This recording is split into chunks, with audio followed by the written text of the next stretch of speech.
रायपुर से सबसे पहले बड़ी खबर का रुख करेंगे। एससी एसटी वर्ग के युवाओं का नग्न प्रदर्शन, हाथों में तख्ती लेकर किया गया नग्न प्रदर्शन। 267 फर्जी प्रमाण पत्रधारी लोगों को संरक्षण देने का आरोप लगा है। फर्जी सर्टिफिकेट से नौकरी करने वालों पर कार्रवाई की मांग भी की गई। तो आपको जानकारी दे दें कि यहां पर युवाओं की ओर से, एससी एसटी वर्ग के युवाओं की ओर से नग्न प्रदर्शन किया गया। प्रदर्शनकारियों को पुलिस ने हिरासत में लिया है।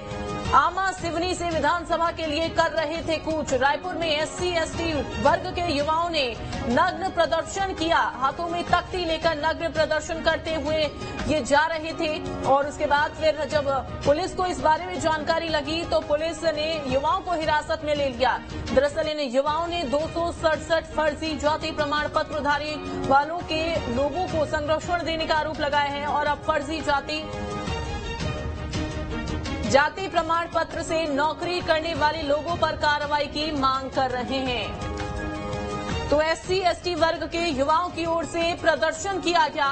सभी प्रदर्शनकारियों को पुलिस ने हिरासत में ले लिया है। आमा सिवनी से विधानसभा के लिए ये कूच कर रहे थे, लेकिन बीच में ही पुलिस की ओर से इनको रोका गया और उसके बाद आपको बता दें कि प्रदर्शन करते हुए इनको हिरासत में ले लिया गया। तो 267 फर्जी प्रमाण पत्रधारी लोगों को संरक्षण देने का आरोप लगाया गया है इनकी ओर से। देखिए ये बड़ी संख्या है, 267 फर्जी प्रमाण पत्रधारी जिन लोगों पर संरक्षण देने का आरोप लगाया है। कौन संरक्षण दे रहा है, किसके ऊपर आरोप लगा है, फिलहाल जानकारी नहीं है। इसके बारे में आपको जानकारी देंगे। हाथों में तख्ती लेकर प्रदर्शन किया गया। सड़कों पर दौड़ते हुए, सड़कों पर चलते हुए ये लोग नजर आए। आपको जानकारी दे दें कि ये दरअसल विधानसभा के लिए कूच कर रहे थे, लेकिन रास्ते में ही इनको रोक दिया गया, हिरासत में इनको ले लिया गया।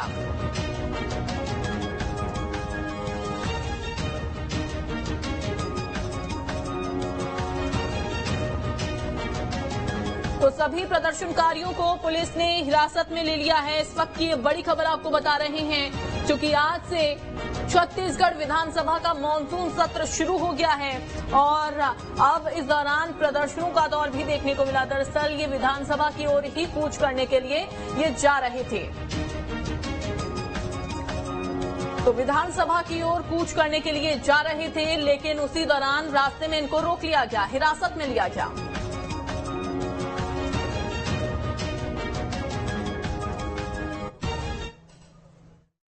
छत्तीसगढ़ विधानसभा का मानसून सत्र चल रहा है। ऐसे में एससी वर्ग के लोगों ने नग्न होकर प्रदर्शन किया है। बातचीत के लिए हमारे साथ छत्तीसगढ़ के कैबिनेट मंत्री मौजूद हैं। उनसे समझने की सर ये एक इस तरीके का प्रदर्शन समझ से परे है। देखिए ये इस तरह के जो मामले आ रहे हैं, भारतीय जनता पार्टी के राज में बहुत सारे लोग जो है रमन सिंह जी के समय फर्जी जाति प्रमाण पत्र के आधार पर नौकरी में लग गए थे। अब कोई नौकरी में लग गया है तो उसको हम सीधे नहीं हटा सकते, उनकी जांच होगी और जांच के रिपोर्ट के बाद ही उस पर कार्रवाई कर सकते हैं। बहुत सारे लोगों को हमने जांच करने के बाद हटाया भी है, जो फर्जी जाति प्रमाण पत्र उनके खिलाफ कार्रवाई की जा रही। बहुत सारे लोग न्यायालय में भी चले गए हैं और न्यायालय ने स्टे भी दिया हुआ है। तो जब तक न्यायालय का निर्णय होगा उस पर निर्णय सरकार नहीं कर सकती। और जो हमारे भाई इस तरह के कोई काम कर रहे हैं, जो अश्लील हरकतें हैं, ये इस तरह की काम जो है अश्लील हरकत, प्रजातंत्र में सबको बोलने का, सबको अपने अधिकार के लिए संघर्ष करने का बाबा साहब अम्बेडकर ने अधिकार दिया है। लेकिन कोई इस तरह से अश्लील काम करे वो उचित नहीं है। उनको सही फोरम में आके अपनी बात रखनी चाहिए। उसकी जब सबकी बातें सुनी जा रही हैं, उनकी बातें भी सुनी जाएगी। सर स्वाभाविक है वो त्रस्त हो गए होंगे, तभी ये इतना बड़ा डिसीजन लिया कि उन्होंने नग्न होकर प्रदर्शन। उनके लिए अभी कोई बातचीत करके कुछ कोई आश्वासन देने की हमने तो कहा है कि उनको आना चाहिए, उचित फोरम में बात रखनी चाहिए। छत्तीसगढ़ के कैबिनेट मंत्री शिव कुमार डहरिया हमारे साथ जुड़े हुए थे और उन्होंने कहा है कि इस तरीके का जो प्रदर्शन है वो नहीं करना चाहिए। और रही बात फर्जी जाति प्रमाण पत्र मामले में, तो जांच होगी, जांच के बाद ही कुछ किया जाएगा। फिलहाल छत्तीसगढ़ की सरकार की तरफ से ये माना जा रहा है कि अगर उनसे बातचीत करेंगे, उनको सही प्लेटफॉर्म पे आए, बातचीत करें, बातचीत करके समस्या का निदान किया जाएगा। वीडियो जर्नलिस्ट प्रमोद देवांगन के साथ अंकुश शर्मा, न्यूज 10 मध्य प्रदेश, छत्तीसगढ़। अंकुश हमारे सहयोगी जुड़ गए हैं। अंकुश, आपने मंत्री से बातचीत की, उन्होंने कहा कि कार्रवाई की जाएगी, जांच की जाएगी, उसके बाद ही देखा जाएगा इस पूरे मामले को। लेकिन सबसे पहले तो ये जानकारी दीजिए कि कितने की संख्या में ये प्रदर्शनकारी थे, कितने की संख्या में पुलिस ने इनको हिरासत में ले लिया है और कैसे इस पूरे मामले का खुलासा हुआ?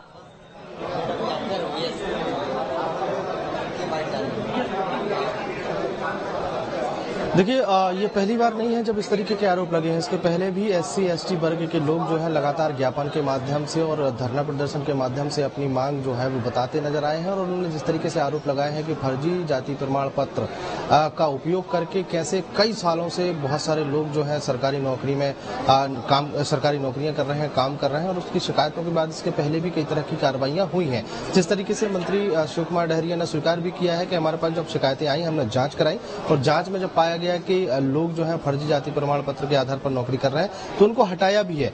कुछ लोग कोर्ट भी गए हैं, न्यायालय की शरण भी उन्होंने ली है और न्यायालय की शरण के बाद जो है वो कार्रवाइयां हमने देखी हैं। अब लेकिन अगर बात करें तो जिस तरीके से आज का प्रदर्शन हुआ है उस प्रदर्शन के माध्यम से कहीं ना एक बड़ा संदेश देने की कोशिश की गई है। छत्तीसगढ़ विधानसभा का मानसून सत्र चल रहा है। मानसून सत्र के दौरान विधानसभा के आसपास इस तरीके का बड़ा प्रदर्शन जो है वो कहीं ना कहीं कई तरह के सवाल जो है वो खड़े करता है। अब इस पूरे मामले में अब कहीं ना कहीं सियासत जो है वो बड़ी तौर पर शुरू होती हुई दिखाई दे रही है। सत्ता पक्ष ने यानी कांग्रेस पार्टी या सरकार के मंत्रियों ने स्पष्ट रूप से आरोप लगा दिया है कि जो पूर्ववर्ती भारतीय जनता पार्टी की सरकार रही है, डॉक्टर रमन सिंह की सरकार रही है, उस सरकार के कार्यकाल के दौरान लोगों ने फर्जी प्रमाण पत्र हासिल करके उसके आधार पर सरकारी नौकरियां प्राप्त की हैं। अब इस पूरे मामले की जांच होगी। जांच के लिए स्पष्ट तौर पर कहा जा रहा है, लेकिन अब कहीं ना कहीं इस पूरे मामले में सियासत ये हो गई है कि कांग्रेस इस पूरे मामले में बीजेपी को दोषी करार दे रही है और बीजेपी यानी विपक्ष की अगर बात करें तो कुछ ही देर पहले छत्तीसगढ़ के पूर्व मुख्यमंत्री डॉक्टर रमन सिंह मीडिया से मुखातिब हुए थे और उन्होंने स्पष्ट रूप से कहा है कि इस बीजेपी की सरकार को गए हुए 5 साल हो गए हैं, उसके बाद भी अभी तक इस सरकार ने उस पूरे मामले में कोई कार्रवाई नहीं की है। इस पूरे मामले में कार्रवाई होनी चाहिए और कुल मिलाकर उन्होंने कहा है कि लोग त्रस्त हो गए हैं और अब ये स्थिति आ गई है कि लोगों को नग्न होकर प्रदर्शन करना पड़ रहा है। और बीजेपी की तरफ से या पूर्व मुख्यमंत्री डॉक्टर रमन सिंह की तरफ से आरोप भी लगाया गया है कि ये सिर्फ और सिर्फ पुरानी सरकार पर दोषारोपण करते रहते हैं और राग अलापते रहते हैं, लेकिन वर्तमान में धरातल की स्थिति क्या है वो सड़कों पर दिखाई दे रही है। बिल्कुल सही कहा आपने कि यहाँ पर लोग इतने ज्यादा परेशान हैं कि ये कदम उनको अब उठाना पड़ रहा है। बहुत शुक्रिया आपका अंकुश।